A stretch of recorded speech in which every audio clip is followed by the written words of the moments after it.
Boa noite a todos os que amam a Palestina, que defendem a liberdade dos povos, defendem o direito dos palestinos de resistirem, de buscarem um lar nacional na sua própria terra, ou seja, ter o seu próprio Estado, embora ali vivam há incontáveis milênios e hoje vivem essa situação dramática. A FEPAL, como todos sabem, é uma federação, a Federação Árabe Palestina do Brasil, que representa a diáspora árabe palestino-brasileira, composta de aproximadamente 70 mil membros entre imigrantes nascidos aqui. E temos promovido a causa nacional palestina, a luta do povo palestino aqui no Brasil, não só no seio da comunidade, como no seio da sociedade brasileira, e temos tido muito apelo nessa nossa causa. E, nesse sentido, nós temos buscado debater esse tema por todos os canais possíveis, em debates, nos meios acadêmicos, nos meios políticos, nos meios de governança aqui no Brasil, em todas as suas instâncias, e, claro, no meio social. E agora, para fortalecer esse debate, nós temos o orgulho, o prazer e a gratidão imensa de ter conosco o professor Salem Nasser, que é graduado em Direito pela PUC de São Paulo, fez especialização e mestrado em Direito Internacional na Universidade de Paris II, e é doutor em Direito pela USP. Desde 2014, é professor de Direito Internacional na FGV Direito de São Paulo, foi coordenador do Centro de Direito Global da mesma instituição. E estuda, entre outros temas, as estruturas fundamentais do direito internacional e do direito na globalização, assim como as tradições jurídicas diversas, entre elas o direito islâmico. Tem estudado também, publicado intensamente a respeito de temas relacionados ao Oriente Médio, no qual tem se destacado muito nos grandes veículos de comunicação brasileiros, o mundo árabe, idem, e o mundo muçulmano. E a questão palestina, muito fortemente também, com grande destaque. Em 2018, foi contemplado com a comenda de oficial da Ordem do Rio Branco. E temos também o Fábio Bassila Saad, descendente de palestinos de Nazaré, o professor Salem Nasser, descendente de libaneses, nossos patrícios, irmãos, e o Fábio Bassila Saad, descendente de palestinos de Nazaré, no norte da Palestina, chamada Galileia, e seus ancestrais chegaram ao Brasil no início dos 1900, lá se vão perto de 100 anos. Fábio é graduado em História pela Universidade Federal do Paraná, mestre em História Política pela Universidade Estadual de Maringá e doutor em Ciências Humanas pela USP. Atualmente é professor adjunto da Universidade Federal do Maranhão e autor de diversos livros e artigos sobre o Oriente Médio, sobre a Palestina, memória e direitos humanos. O que nos traz hoje ao debate o momento histórico que amanhã nós lembramos mais um ano da chamada Guerra dos 6 Dias, quando a totalidade da Palestina foi tomada. E, à luz desse momento, nós queremos debater o apartheid hoje em vigor na Palestina, imposto pelo regime de ocupação, bem como o regime de exceção permanente, que Israel é um regime de exceção permanente contra o povo palestino, e tudo isso à luz também de um momento histórico muito grave para a Palestina, que é o anunciado negócio do século pelo presidente estadunidense Donald Trump. Então, boa noite aos nossos convidados. Muito obrigado por estarem aqui. Bem, para que nós iniciemos o debate compreendendo um pouquinho mais a questão da Palestina, especialmente para que os nossos espectadores, nesse momento, fiquem mais ambientados, a Palestina é uma pequena faixa de terra com um pouco menos de 28 mil quilômetros quadrados, um pouco maior do que o estado de Sergipe, o menor estado brasileiro. Tem ao menos 11 mil anos de história, e os primeiros palestinos dos cananeus fundaram a primeira cidade da história, Jericó, que tem 10.700 anos, de acordo com a arqueologia moderna. Se passaram muitos séculos até que outras cidades surgissem em outras partes do mundo. E, ao mesmo tempo, esses cananeus não paravam de construir uma civilização, fundando outras incontáveis cidades. Dentre essas está Jerusalém, com 5 mil anos de história, ou seja, 2.000 anos anterior ao mito sionista que visa tomá-la, limpá-la etnicamente e torná-la ilegalmente e imoralmente sua capital. Essa cidade, cuja história se confunde com a Palestina desde que foi fundada, foi destruída 2 vezes, sitiada 23 vezes, atacada 52 vezes, conquistada e reconquistada 44 vezes. E todos os invasores se foram, mas os palestinos seguiram ali e ela seguiu a Palestina. Muitos impérios passaram pela Palestina: o egípcio, o babilônico, o persa, o assírio, o romano, o bizantino, o otomano e o britânico, para citar, não todos necessariamente, mas os principais.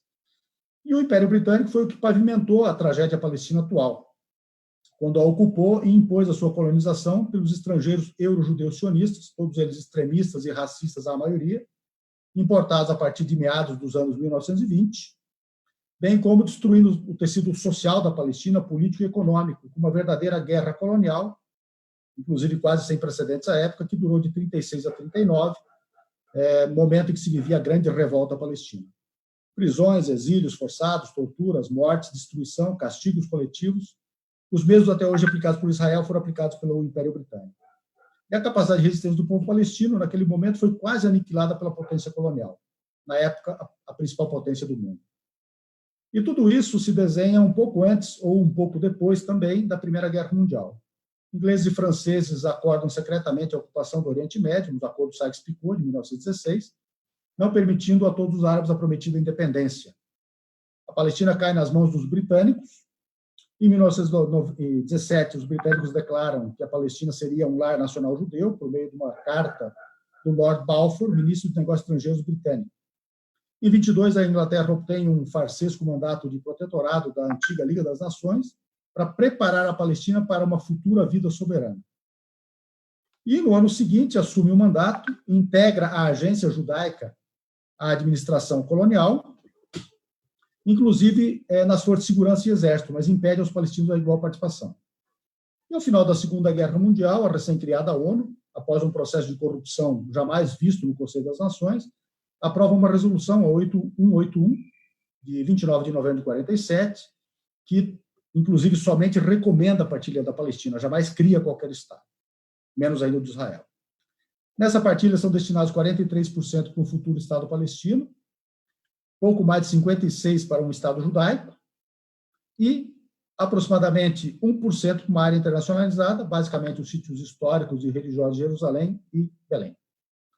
Importante saber que, mesmo quando somados os palestinos de fé judaica, que eram perto de 10% da Palestina originária e histórica, os professantes do judaísmo nessa época da partilha mal somavam 30% da população da Palestina. E mesmo as aquisições massivas de terra da agência judaica, pela agência judaica, esses judeus passaram a deter não mais do que 6% de todo o território. E eles já detinham 3%, ou seja, os palestinos de fé judaica já tinham 3%. Caso os censos britânicos, além do mais, tivessem censitado a população beduína, a população judaica de 47 não teria sido mais do que 1/4 da população total da Palestina. Os sionistas publicamente aceitam a ideia da partilha, mas não de fato. Um ano antes, eles já haviam concebido um plano chamado Dalit, que planejava em detalhes a limpeza étnica da Palestina. Ele é testado em 9 de abril de 48 contra um povoado chamado Deir Yassin, que tinha no máximo 700 habitantes, que ficava a 5 quilômetros de Jerusalém a oeste, o que se tornou a Jerusalém Ocidental totalmente despovoada de palestinos. O povoado foi invadido silenciosamente na madrugada. E pela manhã, os homens fora, no campo, começam um massacre pelas forças terroristas euro-judaicas. Até 300 pessoas assassinadas, a maioria mulheres, idosos e crianças. Detalhe muito importante. Deir Yassin tinha um pacto, dizendo, de não agressão com os judeus recém-chegados. Portanto, era um teste do que seria e um aviso de que nem os salvo-condutos livrariam os palestinos do pior. Uma campanha de terror é ali iniciada. Em 14 de maio de 48, uma sexta-feira, sagrada aos muçulmanos e ao pôr do sol, o início do Shabat judaico, os euro-judeus se autoproclamam um Estado e se autodenominam Israel. E dia 15, já em pleno Shabat, então, Israel, dá início ao que havia concebido ainda na segunda metade dos 1800, o que estava contido na frase uma terra sem povo, ou seja, a Palestina, cuja densidade demográfica em 22, primeiro censo britânico, já era de 26 habitantes por quilômetro quadrado, superior do Brasil, por exemplo, que era de apenas 4, e não muito inferior à da China, que na época rondava os 15, para um povo sem terra, ou seja, os estrangeiros eurojudeus, que nunca tiveram nada a ver com a Palestina, nem são semitas. Isto é, estava preparada a limpeza étnica da Palestina, cujo sem povo da frase anunciava abertamente que ela seria feita sem povo. E aí tivemos 774 cidades e povoados palestinos ocupados, dos quais 531 totalmente destruídos. 70 massacres foram cometidos, com mais de 15 mil mortos, feridos e mutilados incontáveis, e 2/3 da população originária, a Palestina, expulsa pelos estrangeiros recém-chegados. Foram tomados pela força, pelo terror, matanças, e pela expulsão, 76% do território da Palestina. E dessa parcela de território, dos 900 mil habitantes que lá tinha, palestinos, perto de 800 mil foram mortos ou expulsos, quase 90%. É daí que decorre o termo Nakba, ou catástrofe. E essa população, claro, teve o direito de retorno negado. Tudo foi tomado, e esses quase 1 milhão de desterrados fazem hoje os 6 milhões de refugiados palestinos, a maior população refugiada do mundo, perto de 9% da atual população refugiada mundial. Isso é descomunal, especialmente porque a população total palestina hoje, que é inferior a 14 milhões de habitantes, representa apenas 0,2% da população mundial. Isso dá, para a gente ter uma ideia, em cada grupo de 46 refugiados, perto de 45 refugiados palestinos para cada eventual refugiado de outro grupo étnico nacional. Isso é realmente uma catástrofe, e foi isso que o sionismo fez contra uma população desarmada, a Palestina, um genocídio.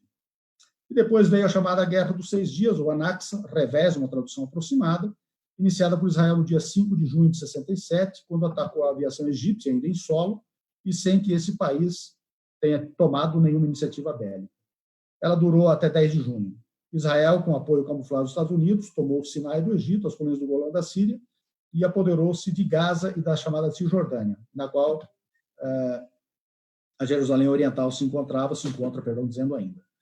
E, para alguns historiadores, o motivo de fundo e mais concreto para iniciar essa agressão, por Israel, claro, foi a frustração de Israel não ter conseguido, em 48, tomar toda a Palestina, como era o plano sionista desde sempre, originário. Aí, perto de 40 mil palestinos perderam as casas, negócios, terras e bens. Desses, 130 mil já tinham sofrido a mesma catástrofe em 48. De lá para cá segue a ocupação, a tomada de terras pela força, pela violência, pela guerra. Gaza foi convertida num campo de concentração hermeticamente fechado por Israel desde 2007, atacado inúmeras vezes, vivendo um verdadeiro genocídio permanente. A Cisjordânia tem hoje perto de 500 mil colonos judeus extremistas, ocupando vastas áreas em grandes blocos de assentamentos, exclusivamente judaicos. E os judeus e os palestinos vivem em todas as privações possíveis. E agora temos o acordo do século do Trump, que prevê praticamente a anexação integral da Palestina, algo já buscado nas conversações multilaterais de Madrid em 91, depois em Camp David e Anápolis, nos Estados Unidos. Tudo isso recusado pela OLP, pelo saudoso Yasser Arafat. Então, essa é a moldura histórica, e esse é o momento que nós estamos vivendo, em que Trump acredita que pode haver, nessa insensatez toda, uma Palestina com 80 blocos de assentamentos dentro dela, que transforma a área palestina em perto de 100 ilhas, arquipélagos descontínuos, sem fronteiras com o mundo exterior, sem exército, sem Jerusalém como capital, sem direito aos recursos do subsolo, a água incluída. Então, esse é o quadro que nós estamos vivendo, e eu gostaria de abrir o debate frente a isso, convidando o Fábio Bacila para dizer como é que o apartheid funciona nisso tudo, como é que Israel se torna, ou começa a se tornar e chega ao atual quadro em que é um estado de perfeito apartheid. Como é que isso tudo aconteceu, como é que isso tudo se dá hoje, professor Fábio? Bem, primeiramente, boa noite a todas e todos. Saudar meu amigo Walid, saudar o professor Nasser, que eu não vejo e com o qual não falo desde 2017, minha banca de doutorado. Sou profundamente agradecido aí, uma alegria enorme estar com vocês.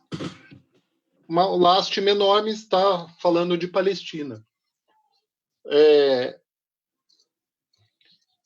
A gente precisa, a tua fala, Walid, já, esse enquadramento histórico ele é muito importante, porque o conflito ele padece, né, de narrativas fragmentadas, sensacionalistas, que tiram essa profundidade, essa densidade histórica. É inconcebível entender Palestina sem entender colonialismo. Entender o Estado de Israel sem entender o colonialismo. Então, eu peço licença para fazer uma exposição um pouquinho, uns 3, 4 minutos aí só sobre esse ponto, para situar essa configuração do Estado de Israel, que eu tenho certeza que o professor Nasser poderá partir também, fundamentar, ajudar também a fundamentar essa situação, né? A Palestina, para nós brasileiros, eu imagino que a maior parte quase a totalidade de quem está nos ouvindo é de brasileira e brasileiros. Para nós, a gente precisa pensar, por exemplo, no estado do Paraná, no estado do Mato Grosso, na Amazônia, tá? No Pará, zonas de expansão da dita sociedade nacional à revelia das comunidades das diferentes etnias indígenas. O sionismo opera essa lógica, a lógica de uma supremacia cultural, civilizacional, no qual há uma prerrogativa de reivindicar territórios vazios, pois esse outro é invisibilizado. Então, o processo que leva ao enquadramento jurídico atual da prática do crime de apartheid pelo Estado de Israel está associada a esse processo de colonização, que é o mesmo processo da África do Sul do apartheid, diga-se de passagem. Então, você tem um processo histórico mais curto na Palestina, são cento e poucos anos de colonização sionista, em contrapartida a 300 anos e pouco de colonização africana. Mas os fundamentos teóricos, como bem apontou o intelectual palestino Edward Said, são os mesmos, né? Essa visão de mundo supremacista, né? Culturalista, no qual o outro é invisível, o outro é um bárbaro, é o selvagem, o qual carece de direitos. Isso, a própria postura do plano Trump aponta para isso, né? Para essa arrogância colonial, ao qual o outro nem sequer é chamado, né? Para participar da discussão. Acople-se, então, a esse colonialismo, ao vetor colonial, a gente acopla a ele uma questão econômica óbvia, porque você tem, como sua fala demonstra, Walid, um grande roubo de terra. É isso que acontece em 1948, a população de refugiados e desapropriados. Até hoje, as colônias, elas têm a vantagem competitiva de um custo quase zero da propriedade fundiária. Você tem um custo baixíssimo em relação à água, que é fundamental para a agricultura. É óbvio que, então, a gente nos restaurantes, lamentavelmente, até restaurantes árabes no Brasil, às vezes você vai lá comer uma tâmara que está vindo de uma colônia israelense. Então, colonialismo, capitalismo e o outro ingrediente aí, para fechar o entendimento, é o nacionalismo. O sionismo é um movimento nacional que vai ter uma reivindicação étnica a um território. Então, o projeto sionista de criar o Estado judeu num território são europeus, né, de fé judaica, que almejam, desde o final do século XIX, a criação do Estado judeu, colonizar, então, um território extra-europeu. Já com essa arrogância cultural desse outro invisibilizado, então, avança sobre a Palestina. O Império Britânico tampouco consulta os palestinos para receber um mandato, tampouco o Estado autoproclamado de Israel vai consultar os palestinos a respeito, tampouco Trump, então, vai consultar. Para fechar, então, essa parte, eu pedir licença para compartilhar minha tela, que tem um conceito fundamental, que é o conceito de etnocracia. E não é à toa que eu fiz, então, essa breve preleção aqui sobre colonialismo, capitalismo e nacionalismo. Está dando para visualizar aí? Então, vejam, a etnocracia, Israel não se trata de uma democracia. Se a gente fosse considerar uma democracia, toda a população da Cisjordânia e Gaza, que está sob a soberania israelense, deveria fazer parte, integrar o demos.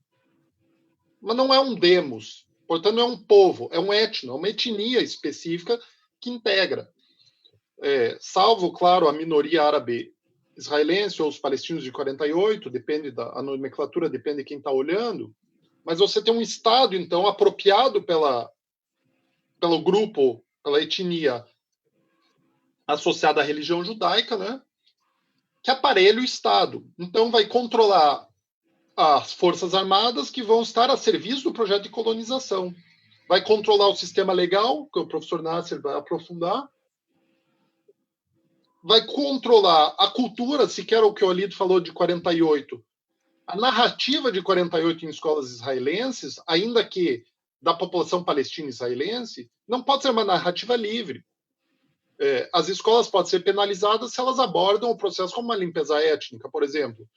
Óbvio que isso tem as resistências. Resistências do sistema legal. A questão palestina é uma questão de direitos humanos, uma questão de direito internacional. Isso gera resistência internacional.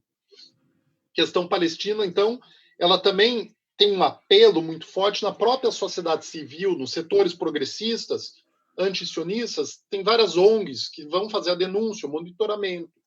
Então, a consumação dessa etnocracia israelense, que está fundada nas bases ali, como vocês podem ver, ela vai implicar um processo de apartheid gradativo.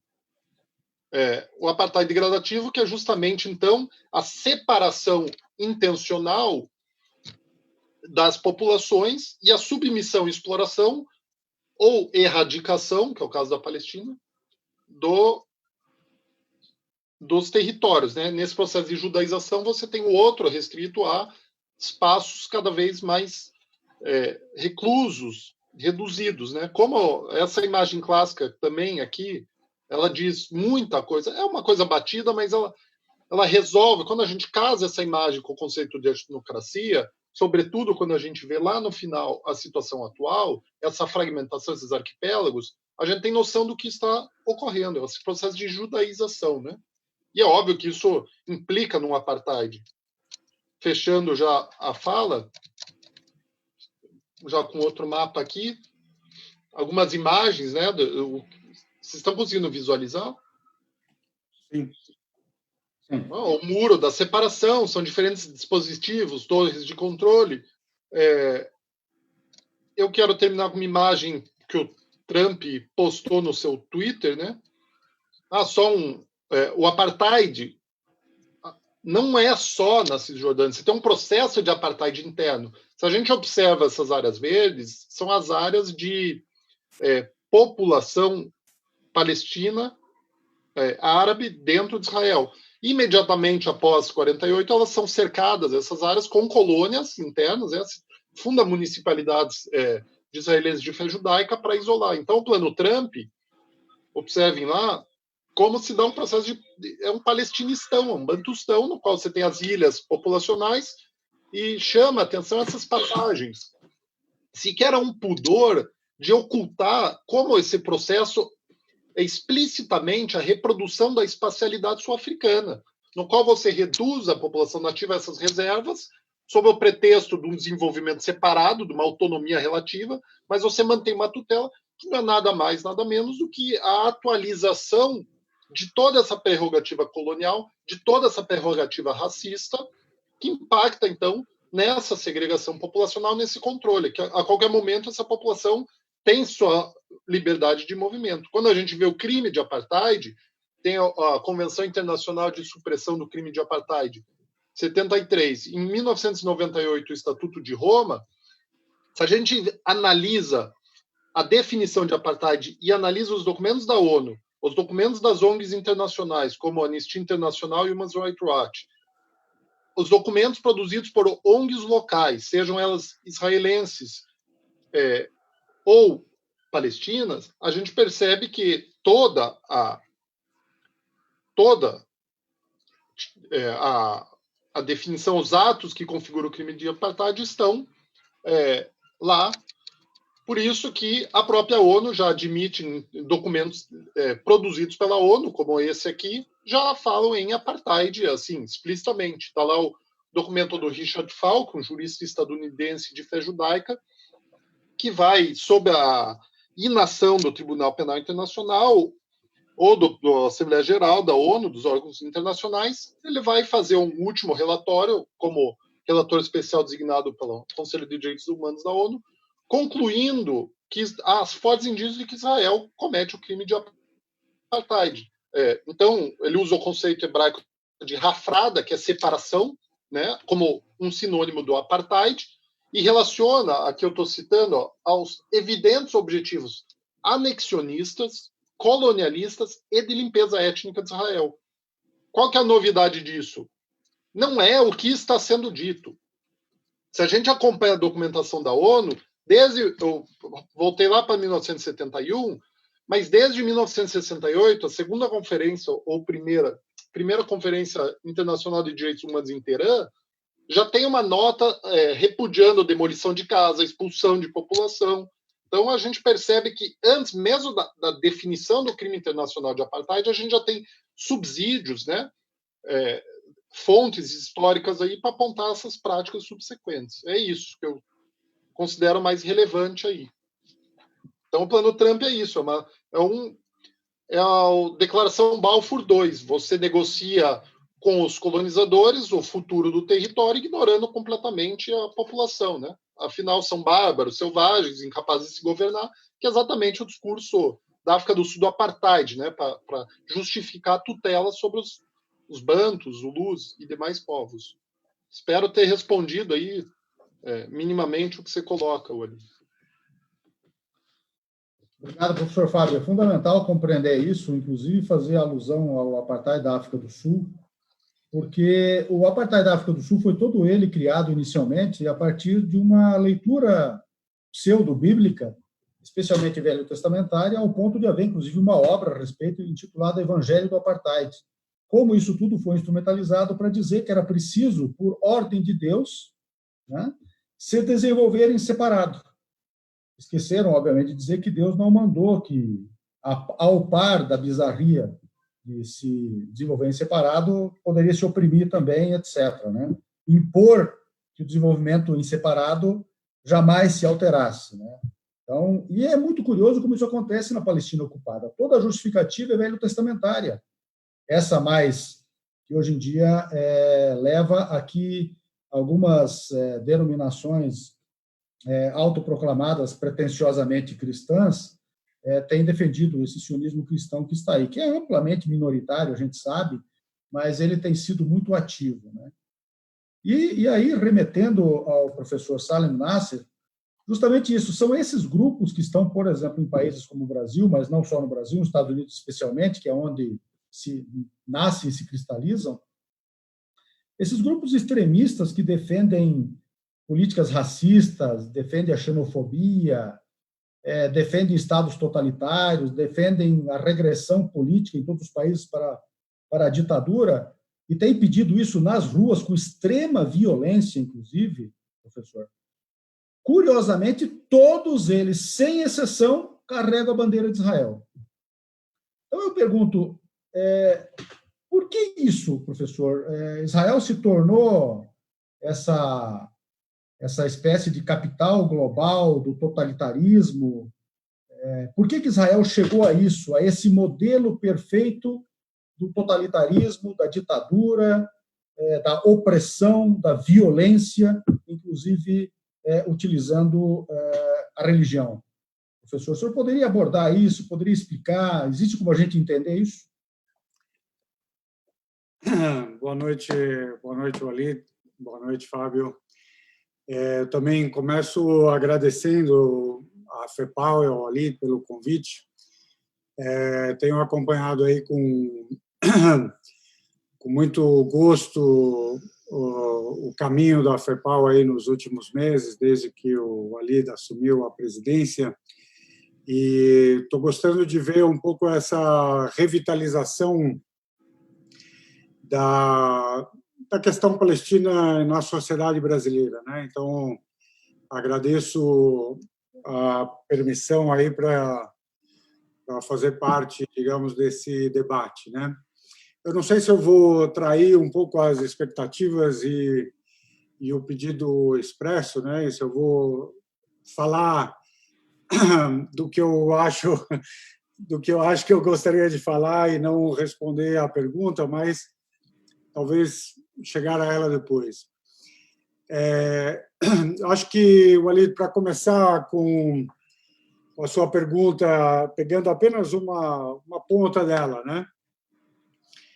Há algum tempo atrás, chamado a dar uma entrevista sobre o que estava acontecendo no Brasil, né? Eu dizia que havia um paradoxo ali, parecia que nós estávamos agora a ponto de enfrentar, né, à época, um pessoal que é ao mesmo tempo de extrema direita e ao mesmo tempo antissemita, né, e pró-Israel. Quer dizer, como é que você consegue ser pró-Israel e antissemita ao mesmo tempo? Eu acho que tem gente que de fato consegue, né? Isso é um sinal muito relevante, né? Isso é um sinal muito relevante, é porque, na verdade, a inspiração com Israel tem mais a ver com, talvez, o culto da força, o culto da ideia de superioridade, que, como disse bem o Fábio, né, que tem um aspecto racial muito relevante. Há historiadores, inclusive israelenses, que apontam o fato de que Israel, na verdade, caminha, e aqui tomemos muito cuidado, né, com a comparação com o nazismo e tal, mas no que diz respeito à racialização, né, do judeu, da identidade judia, eles acabam se encontrando, né, porque, na verdade, Israel é levado a justificar a sua existência ou a sua exclusividade em termos de raça, né? Em termos de sangue, genética.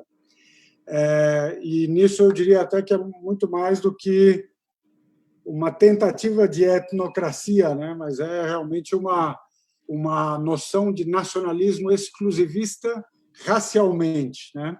E isso se amarra com outros processos que a gente vê acontecerem no Oriente Médio e no resto do mundo. Mas o que é que eu dizia que eu talvez traísse a demanda, né? É que eu acho que tem uma coisa fundamental aqui, né?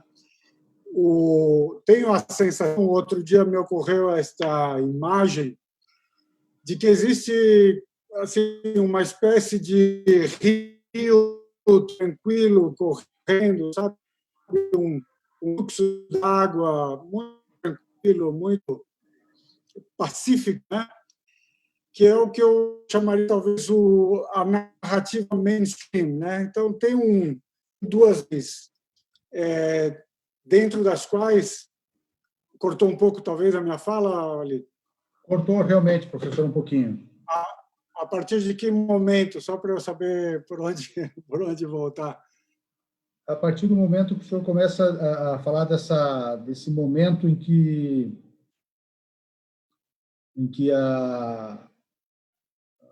esse encontro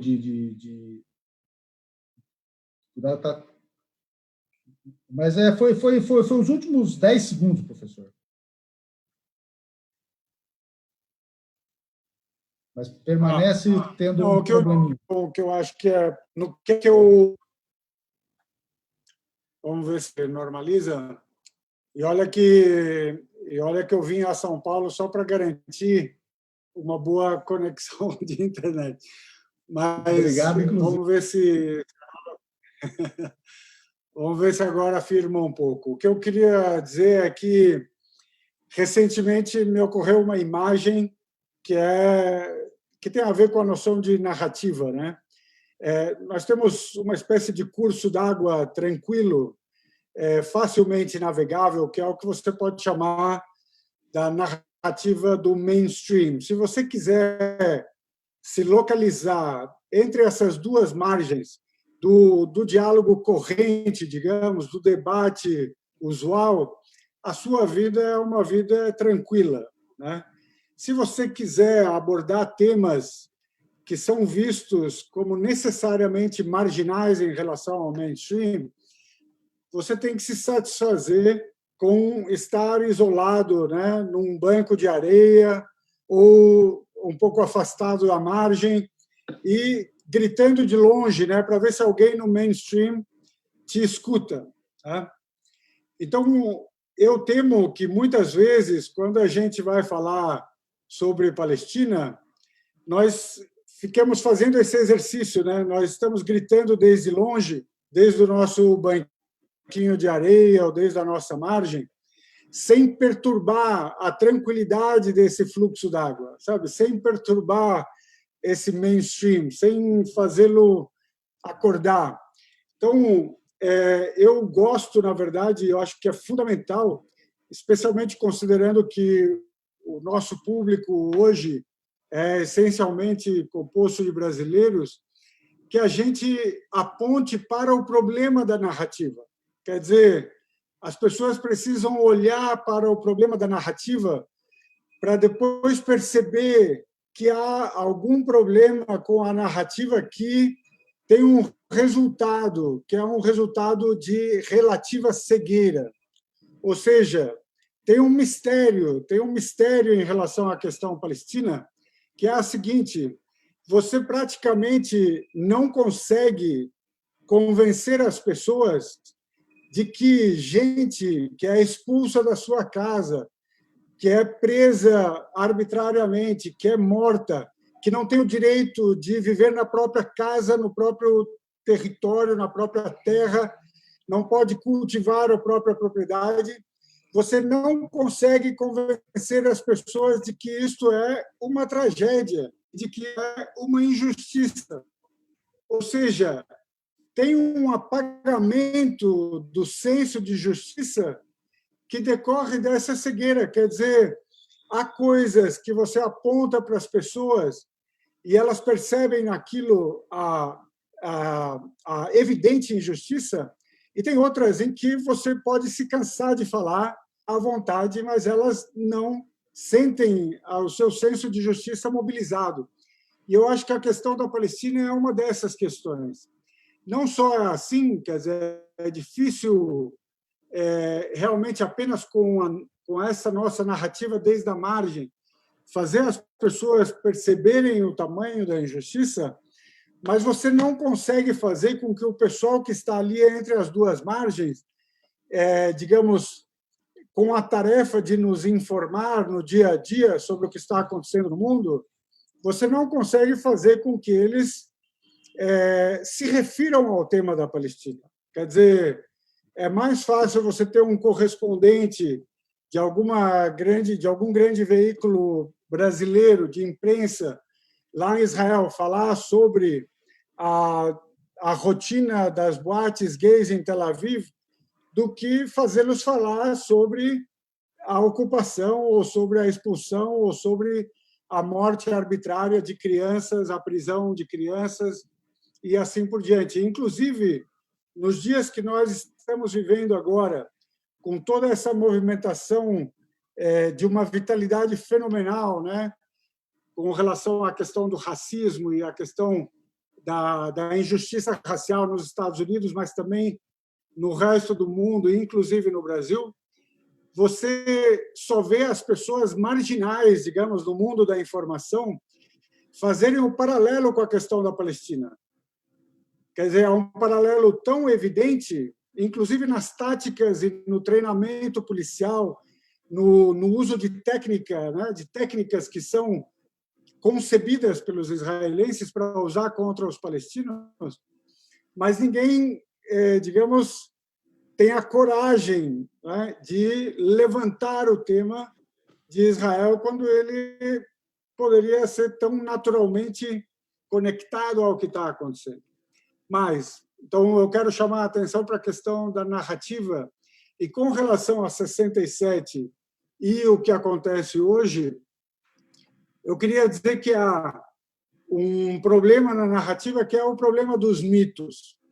Quando a gente se refere aos chamados conflitos árabes-israelenses, começando pelo de 48, esses conflitos são Voltou agora? Retornou. Agora, esses conflitos são... Então, eles são, na verdade, povoados de mitos, né?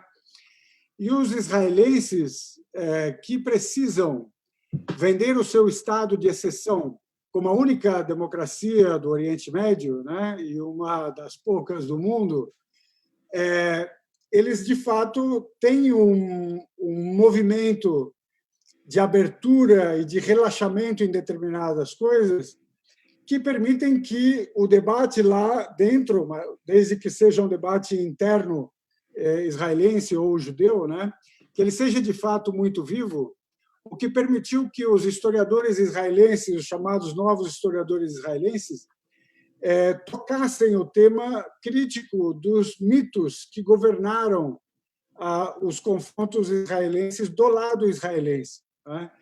Então, a ideia da legítima defesa, dos 5 exércitos que atacaram ao mesmo tempo, do pequeno país indefeso e cercado, não é isso?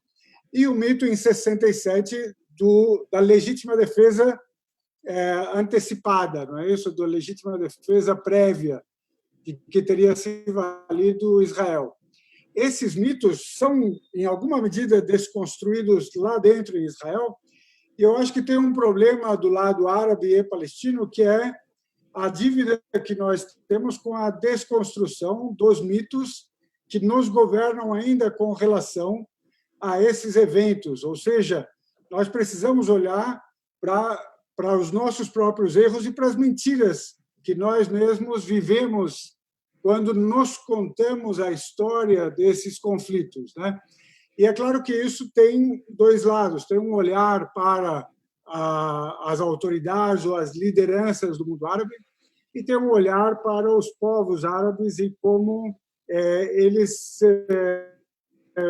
viveram esses momentos para eles. Então, acho que um primeiro recado meu seria: nós precisamos lidar com estes mitos que nós sob o poder dos quais nós continuamos a viver, né? Cortou um pouco mais, não? Cortou, mas foi perfeitamente inteligível, professor. Não cortou o raciocínio, mas foi mínimo. Agora, a outra coisa que eu gostaria de mencionar e que tem a ver com a narrativa, além dos mitos, é, digamos, o da mentira. É claro que tudo que nós estamos falando poderia ser posto sob a etiqueta das mentiras. Mas por que eu me refiro a isto com mais detalhe? É que alguém recuperou justamente ontem um artigo de 2017 do Gideon Levy, do Haaretz, que diz, porque lá se falava de 50 anos, né, de 67, 50 anos e 50 mentiras.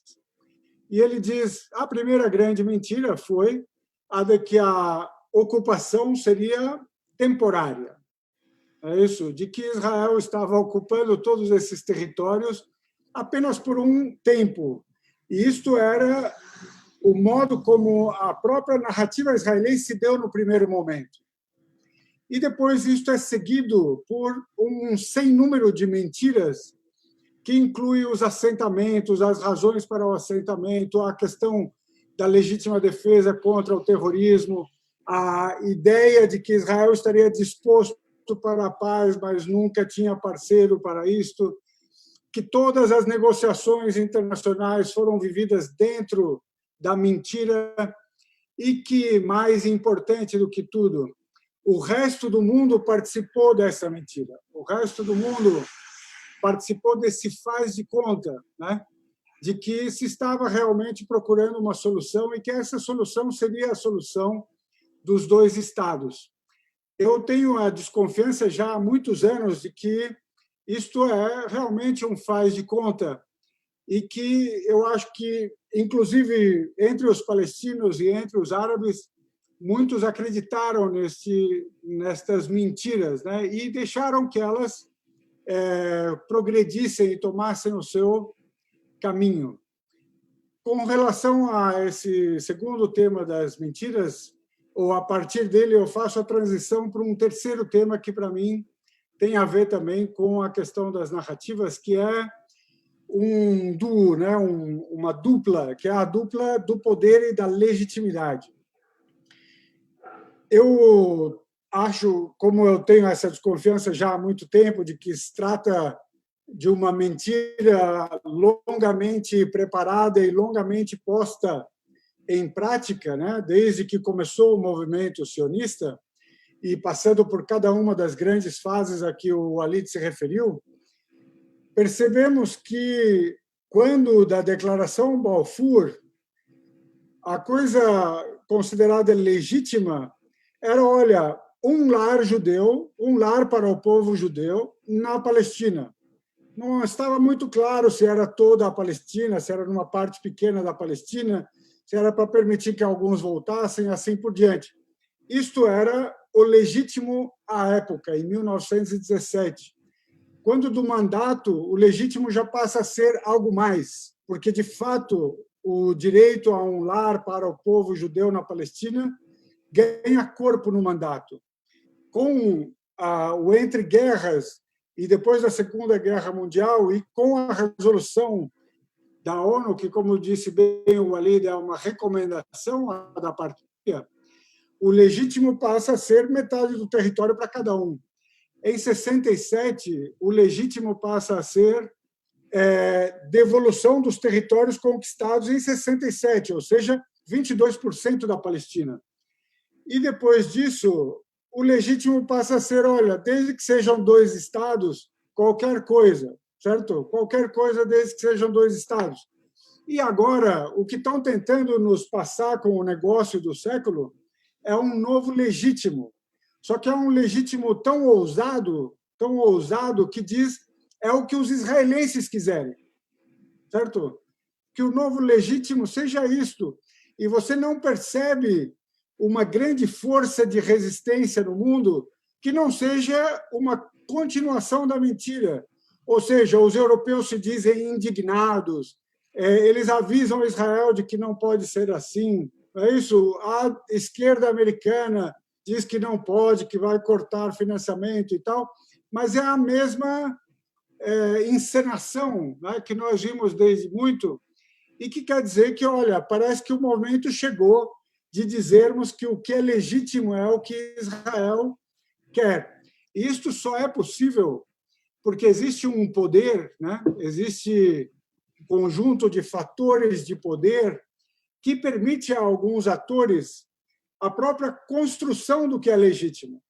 Quer dizer, esse legítimo vai mudando de lugar. É como se aqueles mapas que o Fábio mostrou fossem o retrato de cada instante do legítimo, certo? E alguém tem a força de nos vender esta legitimidade, porque também a legitimidade é uma questão de narrativa. Então, na verdade, com poder suficiente, você pode convencer o mundo, né, de que, de fato, este povo não existia, de que, de fato, esta terra era prometida pelo Antigo Testamento, e talvez até mesmo, como nós parecemos viver aqui no Brasil, convencer que existe mesmo um povo que foi escolhido por Deus e que está acima dos demais, certo? E que tem direito a fazer o que quiser com a terra e que vive uma superioridade, como disse o Fábio, que não é étnica, ela é racial, certo? Porque, na verdade, etnicamente, os sionistas vieram de vários lugares, falam línguas diferentes, comem comidas diferentes, se vestem de modos diferentes. É difícil considerar que ali existe uma etnia, certo? A única coisa que justifica a sua presença ali e o seu privilégio, né, é a ideia de que, geneticamente, todos eles, vindos de qualquer lugar do mundo, descendem daquelas pessoas a quem Deus prometeu a terra no Antigo Testamento. Então, a minha grande preocupação é com a noção da narrativa, porque ela tem esta capacidade de fazer mover-se a linha da legitimidade. O que se está tentando fazer agora com o negócio do século é fazer, talvez, a mudança definitiva desta linha. E muito muito interessante ou muito forte é fazer a ligação entre o que dizia o Fábio sobre o apartheid e esta cegueira relativa a que eu estou me referindo e a esta incapacidade de fazer o mainstream enxergar a injustiça. É que, de fato, você tem um sistema de apartheid instalado e você não consegue fazer com que as pessoas levantem a voz para condenar ou para acusar esse sistema de apartheid. Quer dizer, é incrivelmente poderoso esse mecanismo, né, de implantação de uma cegueira relativa ou seletiva, em que as pessoas estão muito mais preocupadas com se a polícia de Hong Kong está, de fato, usando de violência excessiva com os manifestantes, do que saber se existe, de fato, um sistema hoje vigente no mundo de segregação racial, de segregação social e de direitos divergentes, diferentes, dentro de uma mesma sociedade. Então, o próprio apartheid é algo que não consegue fazer um processo de emergir para a superfície e ficar evidente para todos, né? Então, eu acho que o que nós precisamos fazer, eu acho que é esse o problema fundamental que nós vivemos. Claro, só para não dizer que não falei do que me foi perguntado, é que eu acho que o estado de exceção que nós enxergamos hoje, com nós, né, os que estamos na ilha, aí no banco de areia, em Israel, e eu acho que fica cada vez mais evidente para quem quer, de fato, olhar criticamente, é que as máscaras vão caindo. Quer dizer, existe um limite até onde você pode ir com o discurso da democracia e dos direitos e da abertura e tal, e, ao mesmo tempo, manter o seu joelho sobre o pescoço da pessoa que está deitada no chão. Quer dizer, você manter o apartheid e, ao mesmo tempo, se dizer liberal, democrata, aberto, igualitário, certo? Não racista, é difícil, é difícil. Então, chega o momento em que, para manter isso, você precisa escancarar. Você precisa escancarar a noção da sua própria superioridade. E é claro que isso casa com um momento, né, em que o Netanyahu encontra os seus iguais em tantos lugares do mundo, inclusive no Brasil, né? Ou seja, são aqueles que estão dispostos a escancarar a própria... qual a palavra? Qual a palavra a usar para isto? Mas, certo, o próprio absurdo, né? Professor, é possível afirmar, e eu lanço essa pergunta para o Fábio, para o senhor também, o Fábio na sequência, mas volto para o senhor, é possível afirmar que o destino de Israel não poderia ser outro diante do plano sionista? Ou seja, Israel não poderia deixar de ser um regime de apartheid completo e, ao mesmo tempo, um regime totalitário completo? Ao mesmo tempo, eu faço só uma cunha para lembrar dos mitos.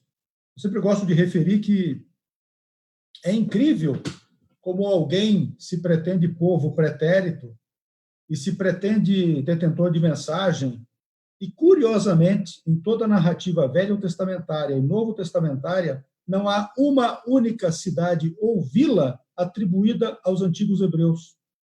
Todas são cananeias ou filisteias, ou, posteriormente, uma ou outra fundada, como os romanos fizeram, para seu próprio deleite, para sua própria honra e glória. Não é?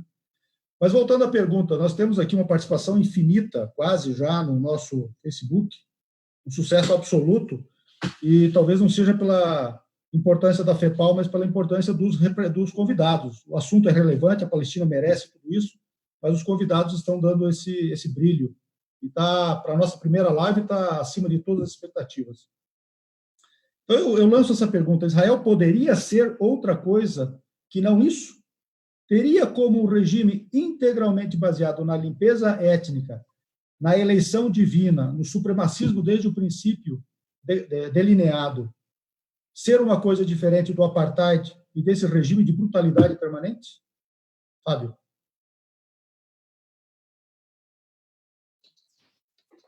Ô, Alid, você franqueou a palavra ao professor Nasser primeiro? A você primeiro, depois volta para o professor Nasser. Eu fiquei muito feliz de ouvir eu vou chegar lá, Alid. Fiquei muito feliz mesmo de ouvir a fala do professor Nasser, que não me ocorreu em momento nenhum pautar a questão central da narrativa. E essa questão, o Edward Said dedicou rios de tinta falando da importância da narrativa, e eu agora me sinto culpado de ser um leitor assíduo dele e não dar mínima para a importância da narrativa. Que bom, professor, ter tocado nesse assunto, né? Eu vou dar um giro, mas eu estou completamente alinhado com o professor Nasser e estou respondendo sua pergunta, Walid. Mas eu vou levantar alguns elementos com base na fala do professor Nasser que precisam de uma visualização mais clara. Aquele cartunista brasileiro, o Carlos Latuf, ele tem uma série de charges maravilhosas, que é uma mulher com uma cáfia sendo agredida, um negro, um indígena. A condição palestina, por excelência, é a condição da vítima da modernidade. Said falava da vítima das vítimas. A tragédia palestina é ser a vítima das vítimas. Então, você vê esse povo, tá, marcado pelo antissemitismo, perseguido, violentado, exterminado, que vai reproduzir a própria lógica obscura da modernidade, o qual ela foi a vítima. Então, é possível falar que os palestinos são os novos judeus após o Reich. Meu segundo livro, ele tinha esse título originalmente, né? Essa provocação, os novos judeus após o Reich, porque a condição, se Israel poderia ou não ser diferente. Isso é relativo. De qual Israel estamos falando? De qual projeto estamos falando? Havia em disputa diferentes projetos. Havia vozes humanistas, embora marcadas pelo racismo, pelo colonialismo característico do humanismo do final do século XIX. O colonialismo ele perpassa todos os espectros políticos e ideológicos. O marxismo traz um veio colonial. Então, mesmo as saídas progressistas dentro do grande espectro dos sionismos no plural, havia vozes minoritárias apontando para modelos de convivência. Eram tutelares? Sim. Colocava os palestinos numa condição tutelar? Sim. Martin Buber com a história dos kibbutz. Não há uma linha no livro inteiro dele, na defesa que ele faz do socialismo utópico, acerca dos palestinos.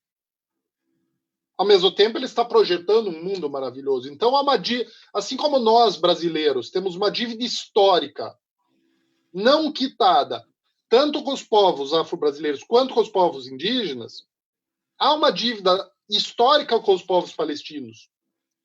Há uma dívida histórica dos europeus com a humanidade. Isso passa por África, isso passa por América Latina, isso passa por Ásia. Tá? Professor Nasser, tua fala e o Alid, a sua fala, eles me levam diretamente para um diagnóstico que o Richard Falk, que eu terminei citando o relato dele, num livro que é Alcançando, Consumando os Direitos Humanos, Achieving Human Rights. Ele é muito feliz, ele vai falar o seguinte: ou o atual Estado de Israel, na configuração, ele é desmantelado, ou o direito internacional é desmantelado. As duas coisas não dá. Ou um ou outro. Por quê? Justamente, você tem um discurso, professor Nasser, narrativa. A narrativa, e eu assumo isso e aproveito a audiência para falar isso, o liberalismo tem que ser reivindicado pela esquerda. Se há alguém liberal, está mais do que provado que somos nós. Estou falando do liberalismo político, dos valores clássicos. A onda neofascista e o Estado de Israel nos obrigam a defender o mínimo, a voltar lá para o iluminismo, para o liberalismo clássico. Só que o discurso, como vocês bem colocaram, chega num momento no qual há um descompasso tão grande que é mais fácil você assumir a barbárie do que um discurso iluminista, progressista, liberal. Tá? O lado obscuro, racismo, colonialismo, todos esses fenômenos, eles vêm paralelamente ao discurso maravilhoso do liberalismo. Esse lado obscuro caracteriza Israel desde a sua fundação, com base numa limpeza étnica, com base num apartheid gradativo que vem lá de trás. Israel pratica crime contra a humanidade há décadas. Isso não sou eu que estou falando, são os relatórios, são pilhas e pilhas de relatórios de direitos humanos para quem quer ler. Eu já mencionei as diferentes fontes. Esse Estado, de repente, o professor Nasser, há um imaginário da força. Essa extrema-direita é seduzida pelo imaginário da força, é seduzida pelo discurso da ideia da civilização contra os bárbaros. O discurso neofascista brasileiro. Nós defendemos a família, nós defendemos a moral, os bons costumes. Então, a oposição ao neofascismo, ela vem sendo palestinizada. Não é, a meu ver, não é fortuito que Israel, a bandeira de Israel, apareça no Palácio da Alvorada em qualquer manifestação da extrema-direita. Além dela carregar uma ideia de um ideal supremacista, ela carrega uma solução que agora é abertamente defendida por Trump, Jair Bolsonaro, Le Pen e quem mais, Orbán, quem mais a gente quiser ver. Então, infelizmente, o Richard Falk estava certíssimo. Ou Israel, na sua atual configuração, é desmantelado, criando-se um Estado laico, uma democracia que respeite os direitos humanos, respeite o direito internacional, aplique, siga as resoluções da ONU, ou o próprio direito internacional está sob ameaça. Infelizmente, para nós, sujeitos que amamos a humanidade, amamos os israelenses como ser humano, assim como amamos os palestinos como ser humano, nós estamos perdendo.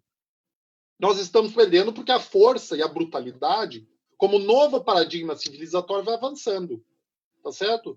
Os marcos para conter a barbárie, à medida que também avança o neoliberalismo e a mercantilização de tudo, o que você faz com quem está excluído? Palestiniza. Tá?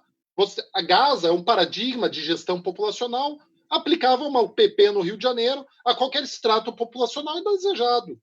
Então, infelizmente, a meu ver, Israel, como o lado obscuro da modernidade, estou pensando aqui nos filósofos que refletiram sobre a modernidade, Israel representando, na sua face oculta, esse lado sombrio, ela vem se tornando um paradigma de gestão dos povos que agora é defendido abertamente. Então, Walid, o destino poderia ter sido outro se o concerto de forças fosse outro.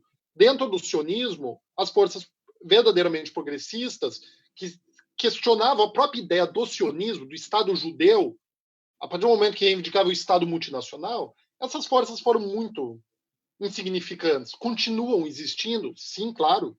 Há forças progressistas em Israel com as quais a gente tem que se irmanar e lutar pela humanidade, claro. Mas, assim como nós, globalmente, essas forças também estão cada vez mais circunscritas a círculos menores, menores, menores. A gente está recuando trincheiras ao ponto de ter que defender o liberalismo clássico, frente a essa horda aí ensandecida, né?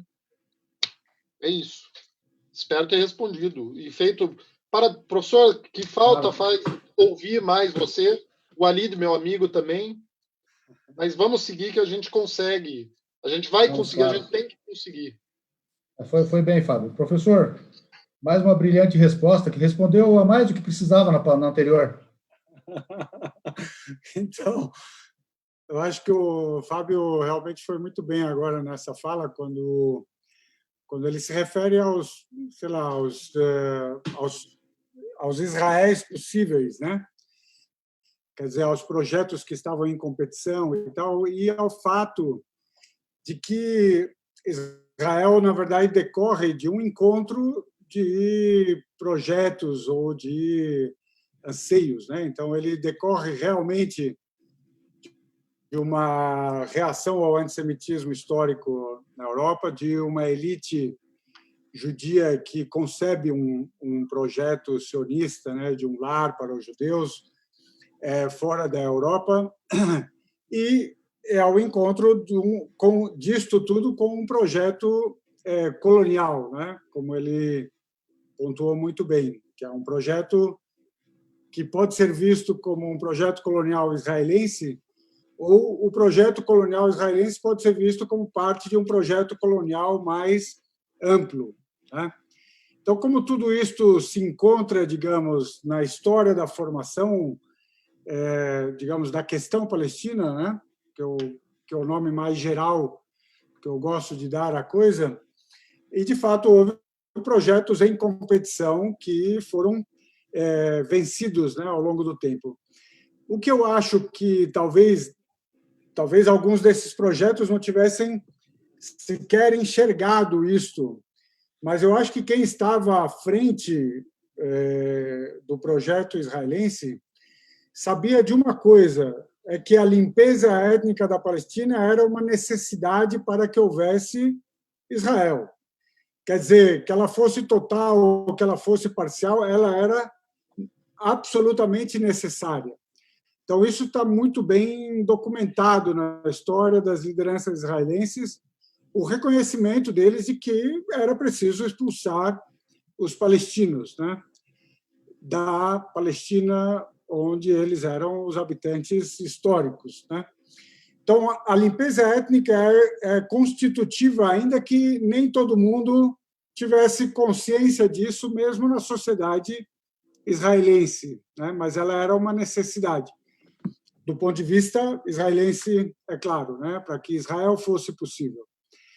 Quando você precisa disto, a sua única chance de ser um Estado israelense puramente judaico e democrático é ter consumado a limpeza étnica, certo?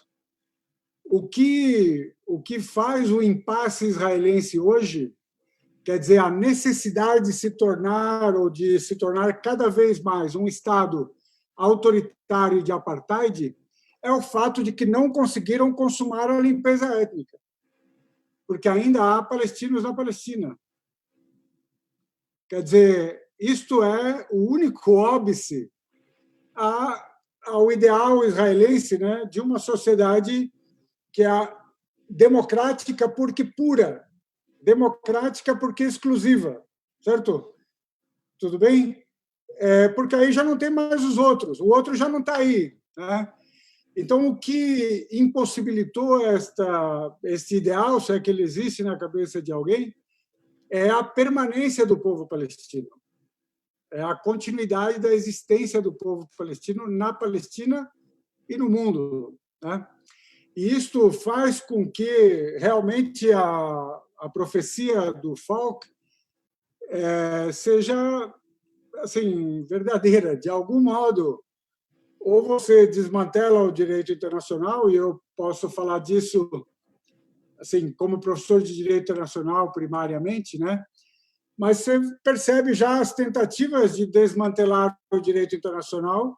Vejam que as ameaças quase diárias que os Estados Unidos fazem ao Tribunal Penal Internacional, porque alguém lá decidiu que, opa, talvez a gente possa investigar os americanos pelo que aconteceu no Afeganistão e talvez possamos investigar os israelenses pelo que acontece nos territórios palestinos ocupados.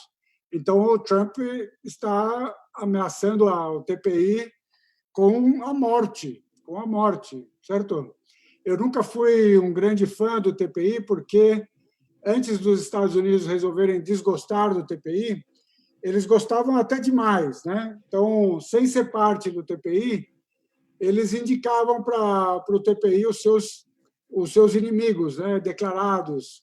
E eles ameaçavam os líderes de outros países com um feito criminal diante do TPI, porque eles poderiam fazer isso a partir do Conselho de Segurança. Ou seja, eles usavam o TPI como um instrumento quando o TPI deixa de ser instrumento e passa a ser uma ameaça aos Estados Unidos e a Israel, ele passa a viver um risco real de morte, né? Então, é verdade, o direito internacional está sofrendo duros golpes nos últimos tempos, e entre as razões para isso está a sua incapacidade de voltar os seus instrumentos contra Israel, porque tudo está travado, certo?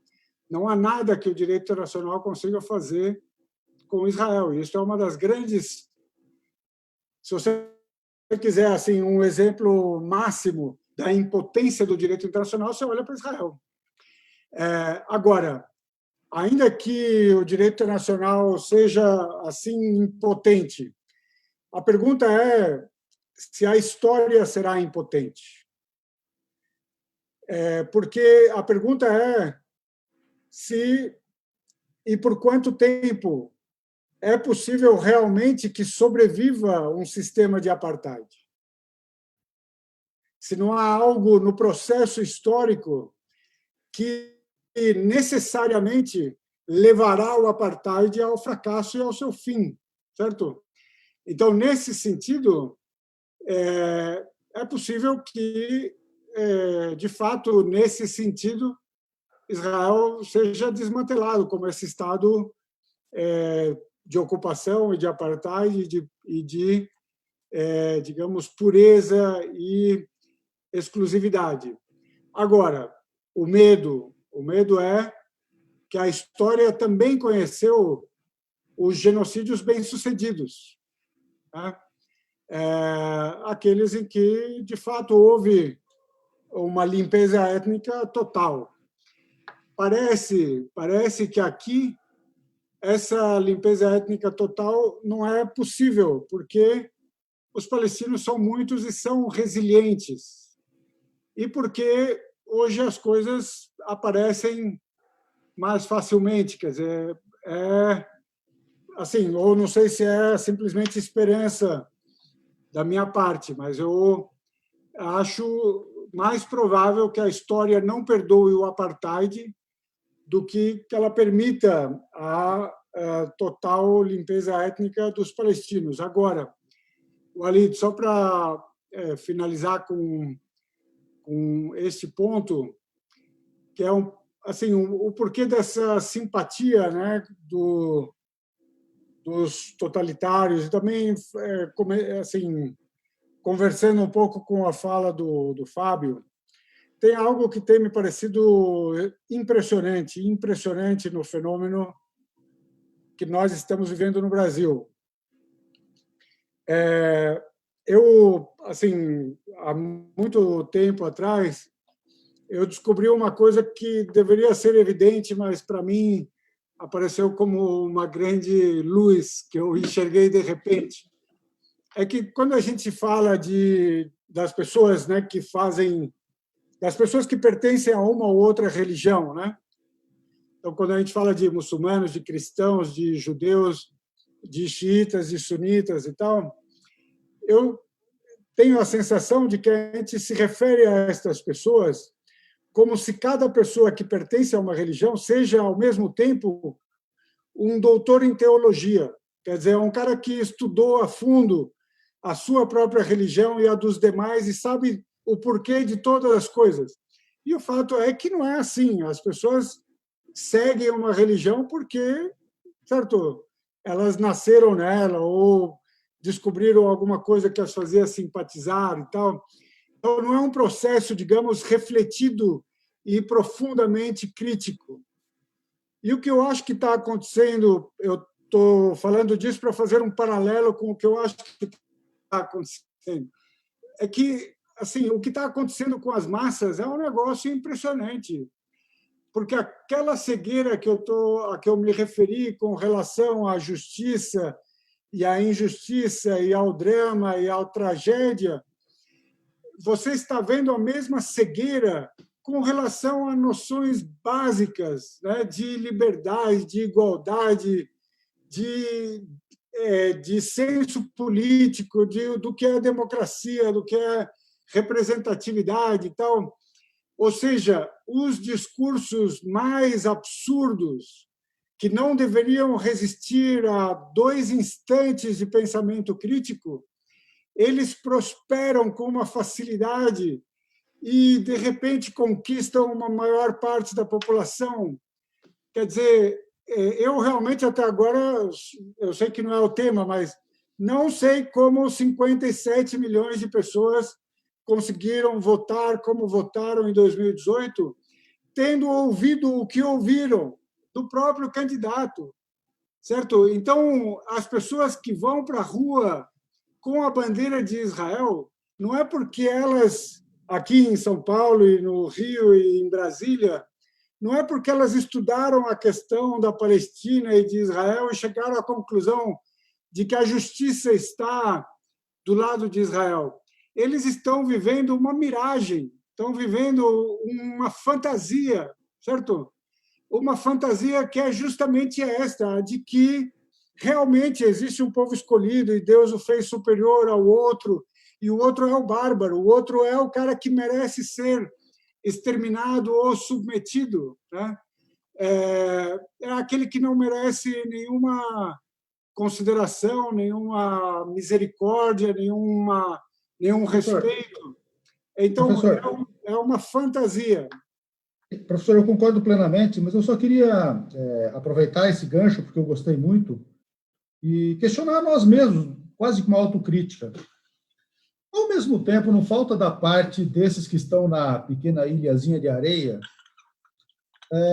um discurso um pouco menos emotivo apenas, um pouco menos choroso apenas, e apresentar um discurso mais racional. Por exemplo, nós temos tentado, a FEPAL, claro, com toda a sua pequenez, né, sua fragilidade, né, temos tentado provar que a política externa brasileira, essa guinada absurda, que só tem igual com todos os defeitos que houve, por exemplo, durante a Guerra Fria, etc., mas ela só teve guinada igual ou parecida, professor, me desminta se eu estiver muito equivocado, eu estou falando livremente, com o Dutra. E o Fernandes, o ministro de Relações Exteriores dele, que era tão fanático quanto o atual. O extremismo. Não estou falando em posição geopolítica, estou falando em extremismo mesmo, né?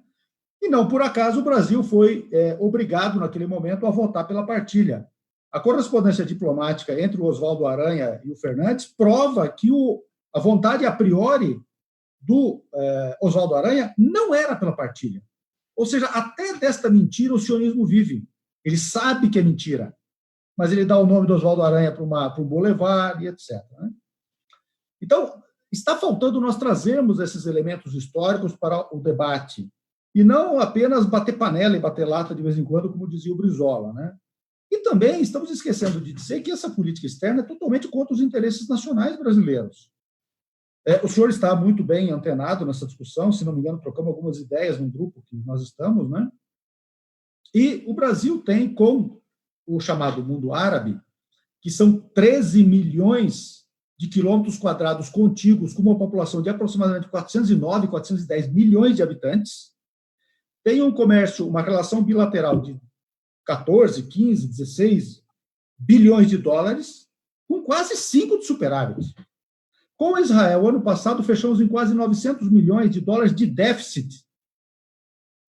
E como é que nós fazemos? Isso é traição nacional. Nós não estamos levando esse discurso, porque isso é lógico, isso é óbvio, esse é interesse nacional do Brasil. O Brasil é um país com 200 e poucos milhões de habitantes e 8 milhões e poucos mil quilômetros quadrados, que precisa se relacionar com o mundo como uma potência. E para satisfazer um grupo absolutamente minoritário, doente psiquiatricamente, porque isso é um problema psiquiátrico quase, não é? Mergulha o Brasil contra os seus interesses nacionais. O prejuízo dessa relação esquizofrênica, apenas com a balança comercial do ano passado, caso peguemos, né, de um lado o superávit de 5 bi e de um lado um superávit de quase 1 bi, déficit de 1 bi com Israel, nós estamos falando de um prejuízo que o Brasil quer abraçar de 6 bilhões de dólares. Isso se reflete, daí a gente pode puxar tudo, com a China. A China responde hoje, neste exato dia, por 40% do comércio exterior brasileiro e 80% do superávit. A China sozinha compra do Brasil apenas 4 ou 5 bi, 3 bi, eu acho, a menos que Estados Unidos inteiro, Canadá inteiro, México inteiro, União Europeia inteira e o resto da Europa. E estão aí xingando a China. Não está faltando para nós, já que nós estamos... Quando se fala de Palestina, tem que se falar de geopolítica. Esse negócio de falar só do galinheiro que está ali, porque uma galinha deixou de colocar ovo, não funciona. Não é? E nós estamos deixando de levar isso, inclusive, professor, se me permite, o Fábio também, todos que estão nos ouvindo, nós estamos deixando de debater isso junto com as nossas comunidades. As nossas comunidades estão ficando alienadas e não estão conseguindo debater isso. Então, eu faço essa autocrítica e, ao mesmo tempo, pontuo isso como questionamento, porque é isso que nos balizará. Como é que o povo palestino vai lutar? Que mundo que é possível que lute?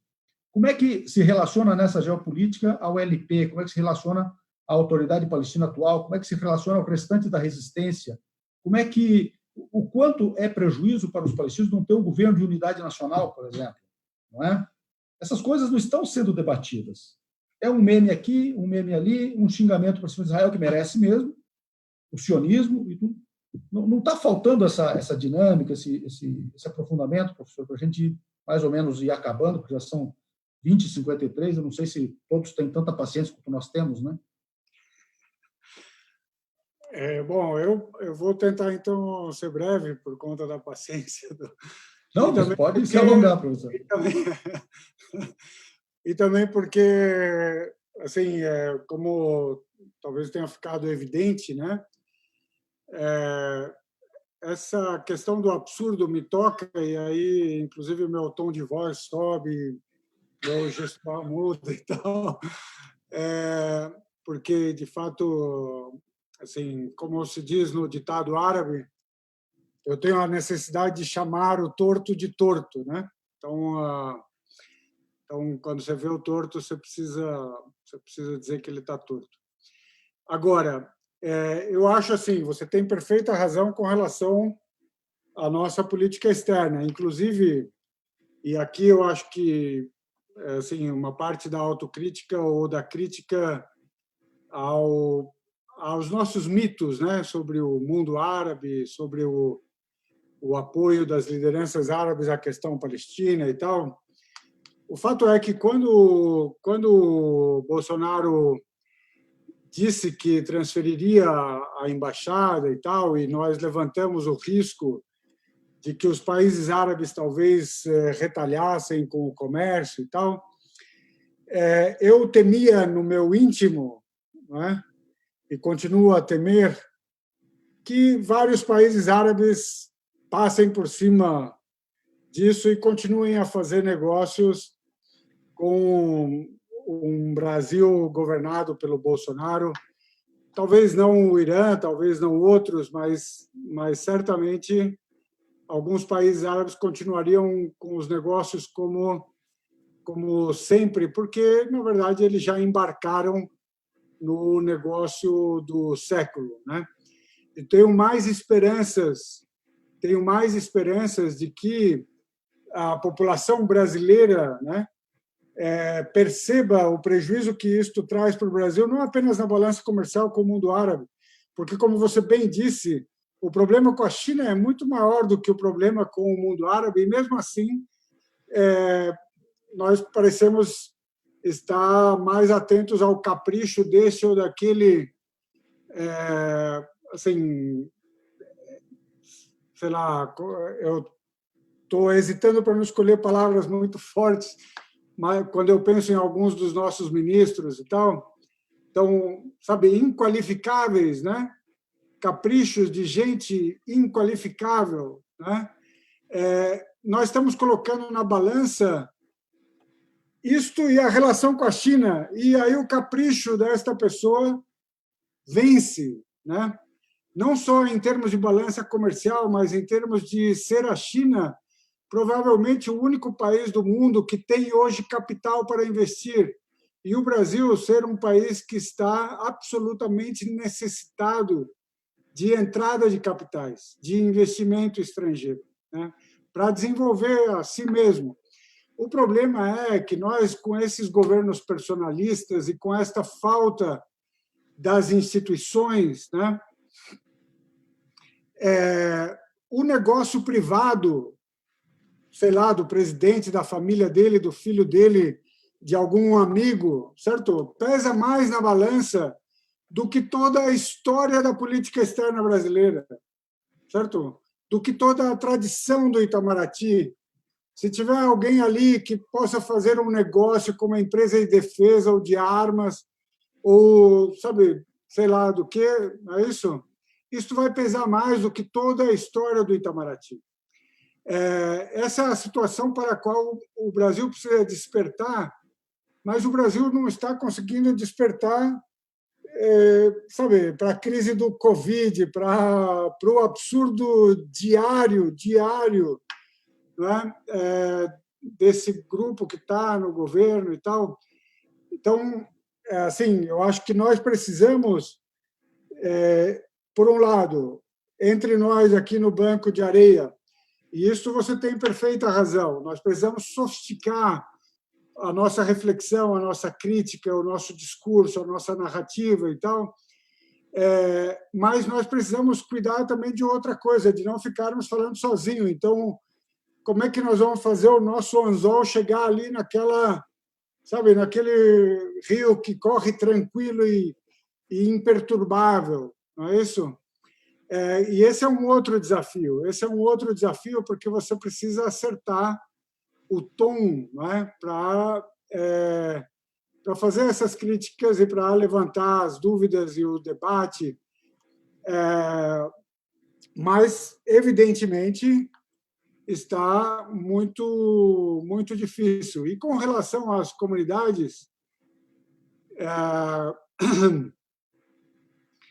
quando o Bolsonaro estava a ponto de ganhar as eleições, eu escrevi para um certo número das pessoas da comunidade e eu dizia a elas: olha, até agora nós éramos irmãos na defesa de uma causa justa, que é a causa da Palestina. Mas, ao mesmo tempo, eu ouço por aí que vocês vão votar para o Bolsonaro. Então, se vocês fizerem isto, pelo menos façam-me a graça no futuro de nunca mais falar sobre a questão palestina comigo, certo? E mesmo assim, parece que não há eco, certo? Então, a razão pela qual as pessoas votam, e aí eu temo realmente, talvez um pouco do meu ânimo hoje seja aquele do desespero, né?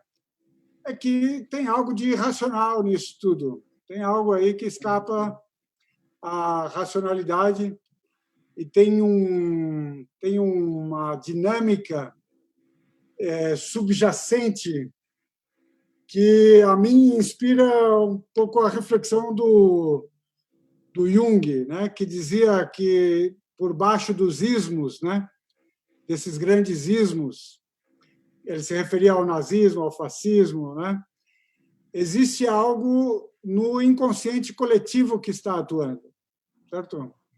E eu não sei o que é o algo que está agindo no inconsciente coletivo hoje, mas ele realmente é problemático, né?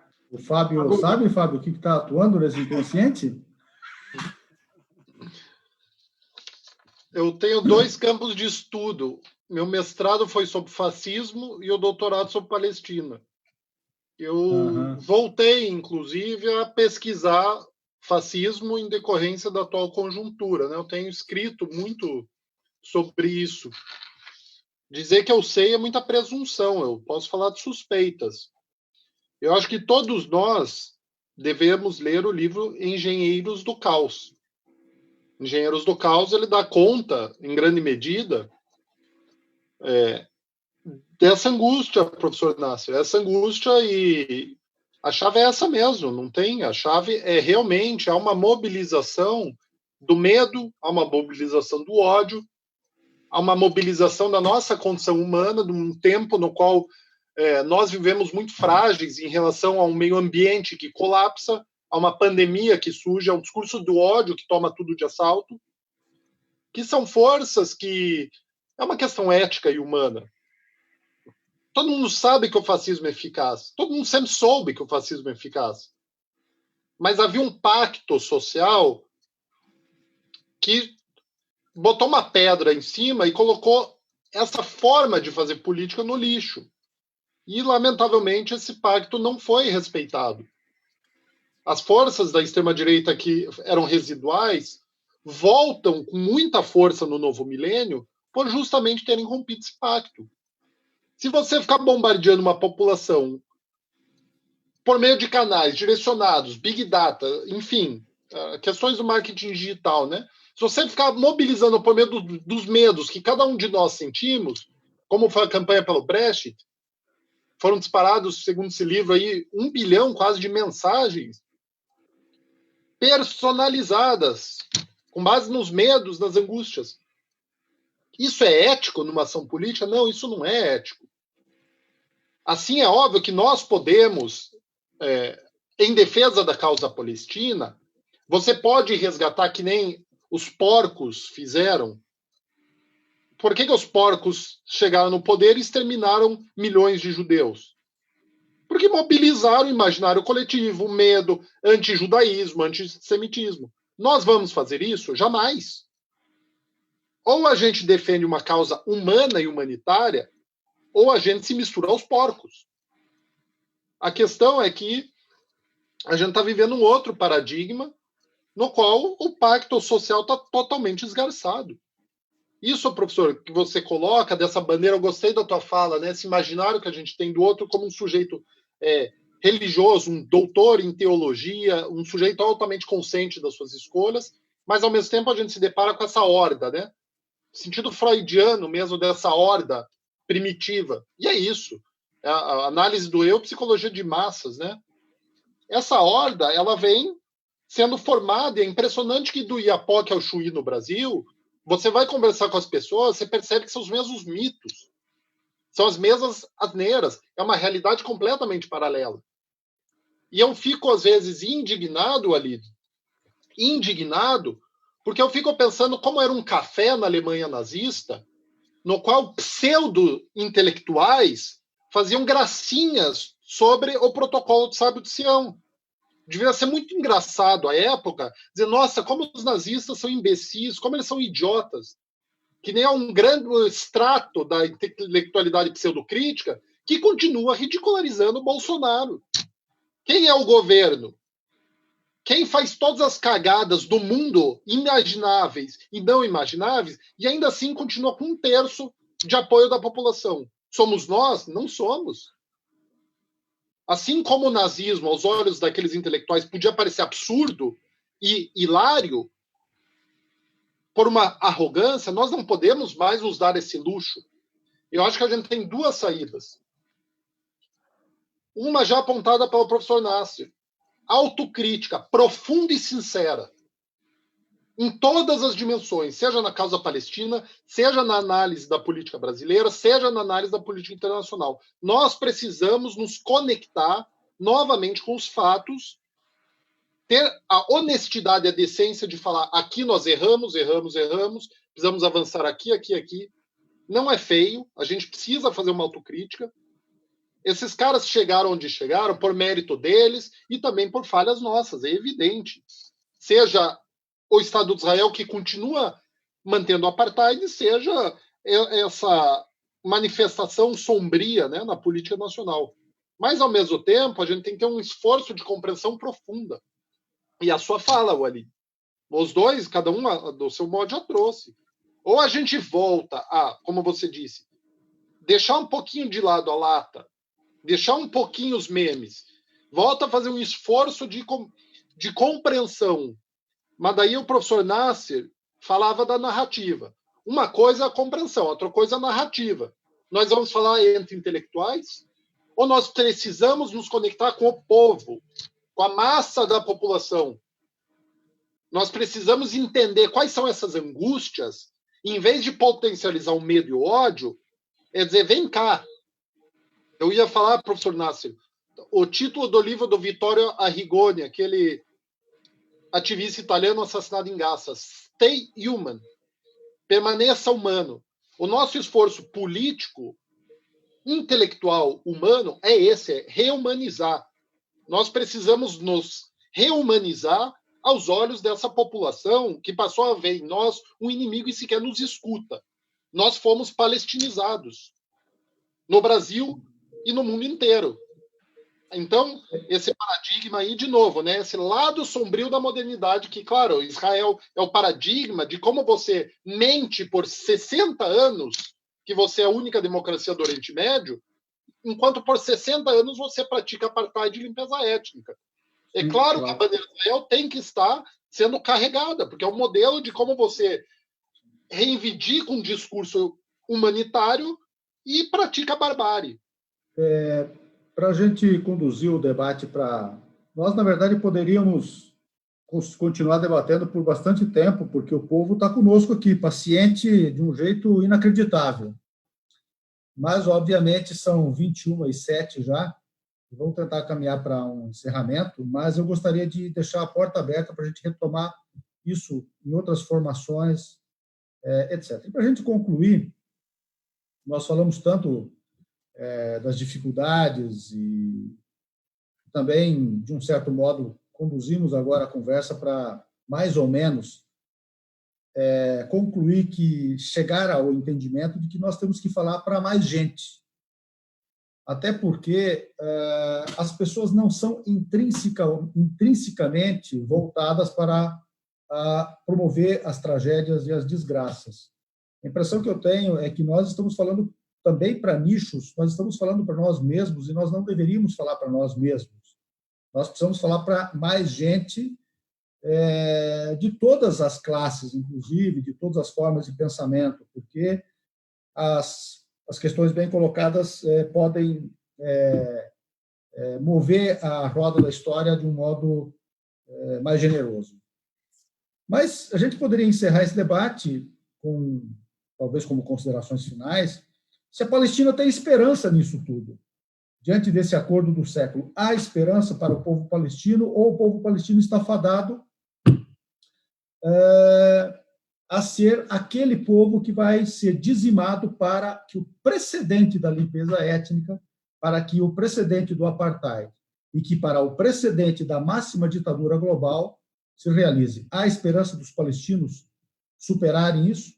Lembrando que os palestinos chegaram até onde chegaram, quando estava prometido que eles desapareceriam em uma geração. Fizeram muito até, né, sozinhos. União Soviética e Estados Unidos tendo declarado guerra aos palestinos um segundo depois de aprovada a Resolução 81, aliás, depois da autoproclamação de Israel, não é pouca coisa, né? Logo depois da Segunda Guerra Mundial. Há esperança, professor Salim Nasser, professor Fábio Bacila, por favor. Eu acho que a esperança, sim, eu tenho muita esperança. Inclusive, eu, assim, como nota final, o Fábio falou muito bem, quer dizer, nós, assim, eu acho que todo o nosso drama, né, é que nós continuamos humanos, né? Nós queremos continuar humanos e continuamos humanos, né? Então, é um pouco uma fé que precisa se manter na humanidade, né? E eu acho até que aqui entre nós, essa questão da consciência e do discurso e da narrativa, inclusive em relação à Palestina, ela é algo que é mais para o benefício nosso aqui no Brasil, para a nossa sociedade, quer dizer, para a nossa consciência e para a nossa percepção do que é justo e do que é humano, quer dizer, é para o nosso desenvolvimento ético que isso é importante. Isso é mais importante para o nosso desenvolvimento ético do que para a própria questão palestina. Quer dizer, nós podemos dar muito apoio aos palestinos e à questão palestina, mas nós não vamos mudar o destino da questão palestina. Quem muda o destino da questão palestina são os palestinos antes de qualquer coisa.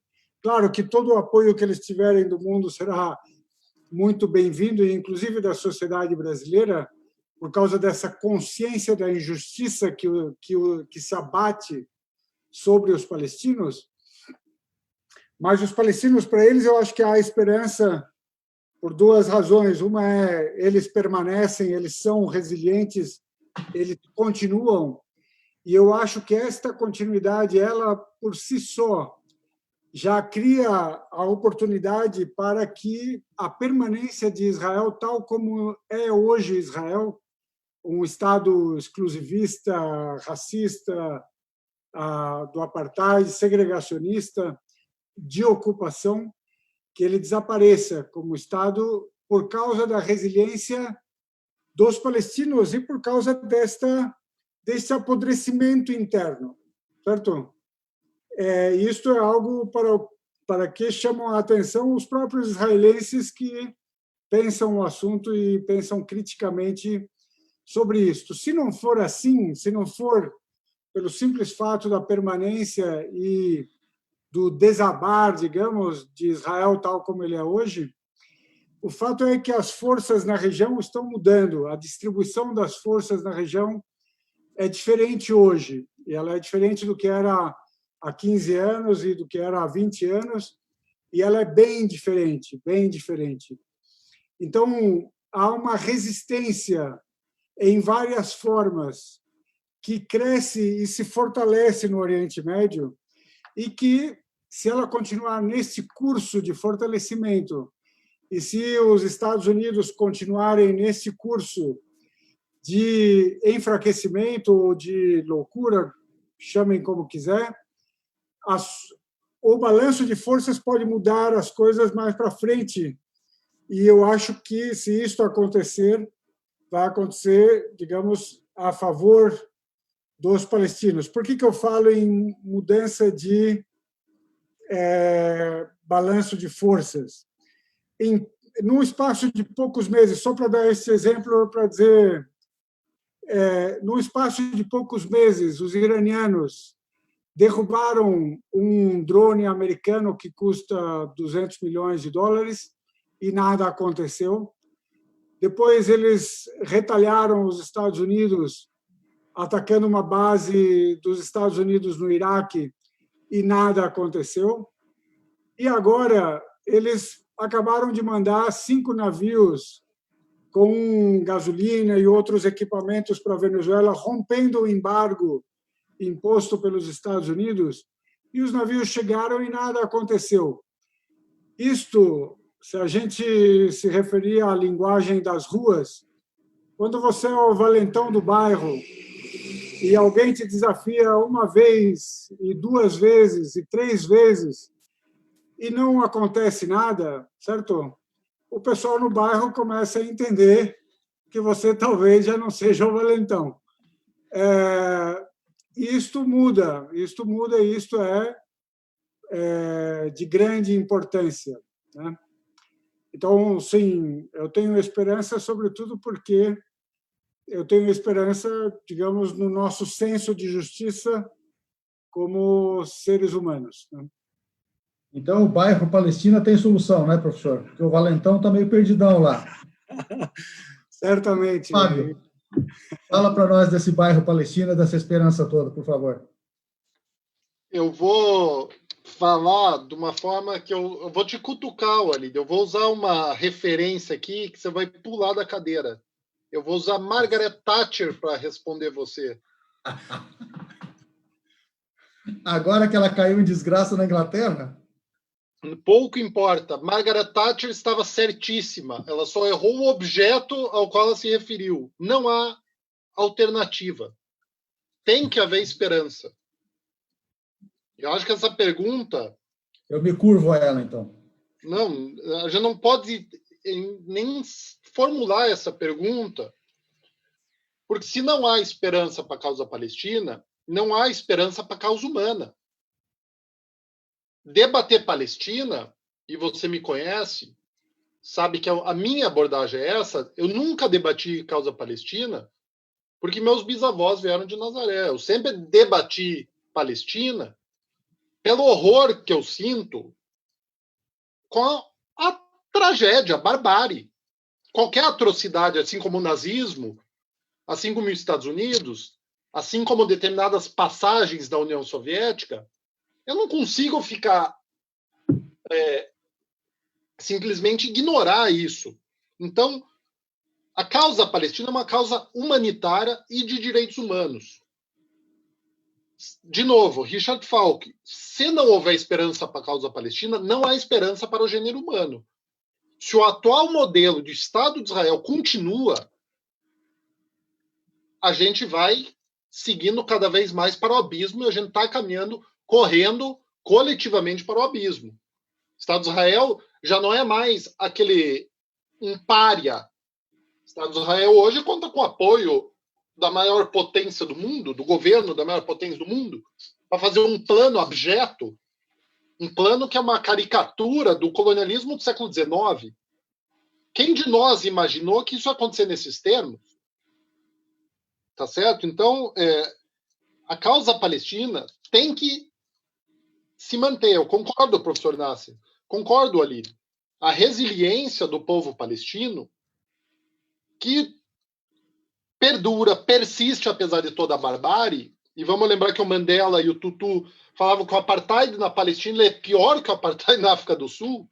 Ele é mais violento que o apartheid na África do Sul. Palavras deles. Então, agora vamos sair dessas sombras, dessas nuvens obscuras, e eu vou finalizar minha fala com duas brevíssimas passagens. Uma biográfica e a outra remetendo a para mim, a minha principal referência intelectual, que é o Edward Said. Primeiro, eu lembro minha viagem à Palestina, eu fiquei muito angustiado, não sabia se entrar, toda aquela angústia, não sabia se o que eu ia encontrar de fato lá correspondia a toda a barbárie, se era possível existir tanta barbárie no mundo como a barbárie que eu li nos relatórios da ONU, das ONGs. Cheguei lá, infelizmente era aquilo mesmo. Como era possível? Não, é verdade, Walid, como era possível? Uma coisa é você ler um relatório da ONU falando de limpeza étnica. Você lê um relatório da Human Rights Watch falando de apartheid. Outra coisa é você pisar e estar olhando para as pessoas que estão sendo expulsas das suas terras, falando, caramba, isso não está só naquele plano do olhar de cima para baixo. Quando você se solidariza com o outro, você sente as dores com o outro, você come um araane no aniversário da irmã daquele outro que a família está perdendo sua casa, aquilo te toca de uma outra forma. Mas eu não quero falar da dor. Eu quero falar de algo que talvez incomode aos nossos ouvidos, e a gente precisa ser incomodado. Eu me perdi em Jerusalém, andando na parte velha da cidade, e eu fui pedir assim, informação para um judeu ortodoxo, que é um ser humano que eu vi que podia me ajudar. Eu sei lá onde que eu estava. E eu fiquei observando anos, pensando, será que eu devo falar? Será que ele fala minha língua? Será que meu inglês pobre ou meu árabe mais pobre e meu inglês vão dar conta de dialogar com esse cara? Mas fui falar com o cara, fiquei observando. A forma como aquele sujeito, aquele ser humano, tinha uma relação afetuosa com o filho dele, me chamou muito a atenção. Todos nós somos seres humanos, todos nós precisamos dialogar. Nós estamos aqui hoje falando da questão palestina. Como toda questão colonial, nós sofremos na nossa carne, tá? Na nossa carne, toda a barbárie e o lado obscuro da modernidade. Henrique Dussel, a fundação da modernidade não se dá com penso, logo existo, se dá com a experiência nas Américas, o debate atlântico entre Bartolomé de las Casas e Ginés de Sepúlveda. O questionamento da humanidade do outro, quando aquela civilização europeia se depara com um outro. Nós enfiaram goela abaixo de nós, seja no Oriente Médio, em África, na América ou na Ásia, o referencial de mundo do liberalismo, do iluminismo.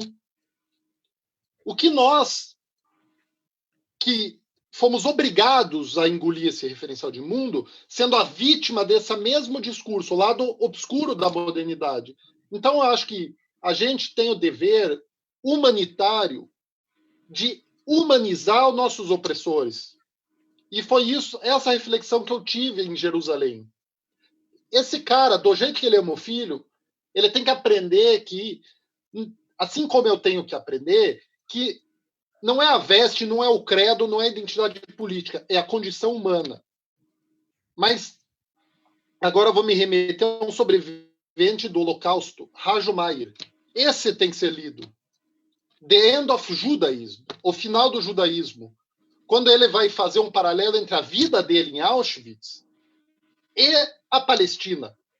E ele vai falar da traição ética que o sionismo representa em relação ao judaísmo, de como o sionismo não comporta as mesmas margens de inclusão do outro.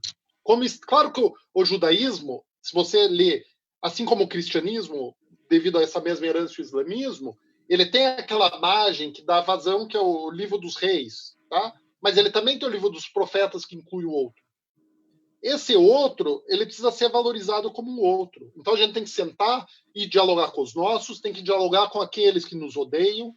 Isso vale para neofascista, isso vale para sionista. A gente tem que chegar no entendimento com todo mundo. Não há mais alternativa. É crise ambiental, é pandemia, é crise política. Ou é a barbárie, ou é isso. E, por fim, Eduardo Said, para fechar mesmo, Eduardo Said, ele ficou muito tocado, todo mundo sabe, da trajetória dele, o Conselho Nacional Palestino. Quando ele visita a África do Sul pela primeira vez, em 1991, ele sai da África do Sul com uma clareza muito de pensamento